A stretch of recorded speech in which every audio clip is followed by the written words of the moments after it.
Hello, I'm Paul Goodwin, Artistic Director and Principal Conductor of the Carmel-Bach Festival. This year, our overriding theme is of narrative, story, the word.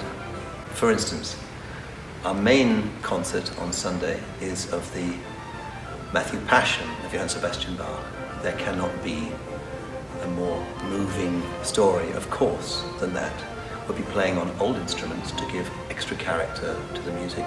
And we have Rufus Müller, famous Bach tenor, to present from memory the Evangelist. And he will lead us through this extraordinary story. Opening night, we have Carmina Burana of Carl Orff. Carl Orff formed the Bach Society of Munich in 1932, so he has enormous connection with Bach, which is very relevant to us. And the story of this is a 13th century text. He chose 25 poems from over 1,000 that were found, and he created this wonderful piece in 3 sections: Spring, In the Tavern, and Lovers. And some of the texts are quite extraordinary and quite bawdy, and it's a very vivid piece that will suit us well. Monday night is Peter Hansen's night. He is our principal violin player, and he is presenting the 4 Seasons along with the 4 Seasons of Piazzolla. So that's Vivaldi and Piazzolla. Piazzolla, of course, is the Argentinian tango composer, and there's an arrangement of this wonderful piece for string orchestra, and so he's going to mix it up into a wonderful potpourri, if you like. Tuesday is opera night. Now, of course, there's a narrative there, and the narrative is to do with couples, both successful ones and unsuccessful ones. We start off with Handel, Cleopatra and Julius Caesar and their relationship. We then have Così fan tutti of Mozart. We have Beethoven, Fidelio. We then have Johann Strauss and Wagner. And in the middle of it all, we pop a birthday piece for Leonard Bernstein on his 100th anniversary. And this time it's Trouble in Tahiti, an extraordinary piece that looks at life in suburbia, how on the surface it is wonderful, but underneath it all is going wrong with the couple.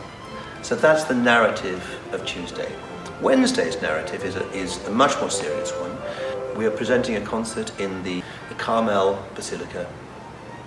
It's presented by Andrew McGill, my wonderful colleague who is in charge of our professional chamber choir, the chorale. And this is a piece of Buxtehude.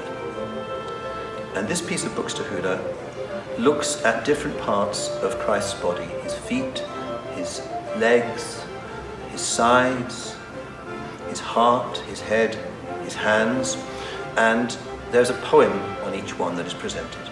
Now, Buxtehude was a predecessor of Bach's, and the composer that, along with Handel and Schütz, that Bach, I think, was most interested in and was passionate about. He supposedly walked nearly 400 kilometers when he was 20 to go and visit and study with Buxtehude. That is how much he regarded this man, and he stayed there for 4 months, and it transformed the way Bach presented his music. So it's a very interesting viewpoint for us here in the Carmel Bach Festival.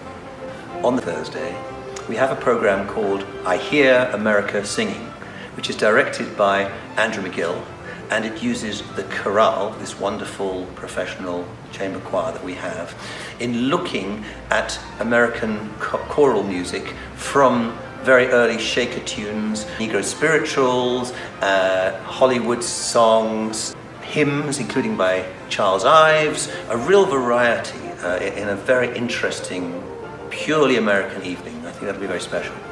Friday night represents the end of our weekly cycle.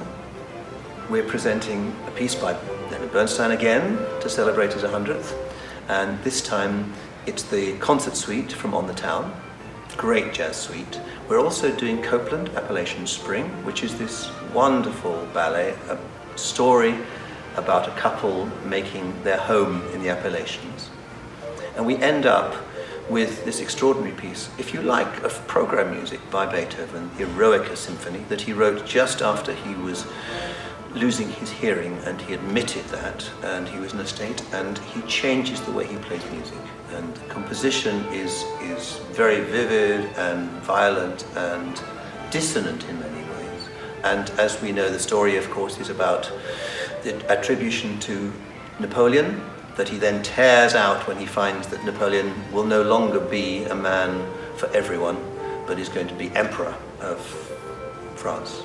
And that comes out in this vivid piece.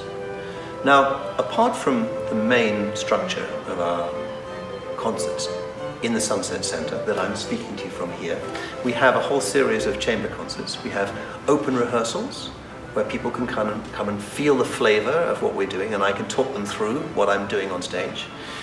We have brass groups, we have woodwind groups, we have string quartets, we have Bach cantatas, and we have a series of 5 foyer concerts here in the foyer of the Sunset Center, showing the solo elements of Bach for harpsichord, lute, viola, violin, and cello.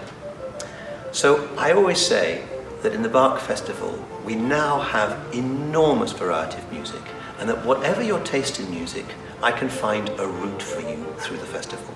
I do hope you'll come and join us in July.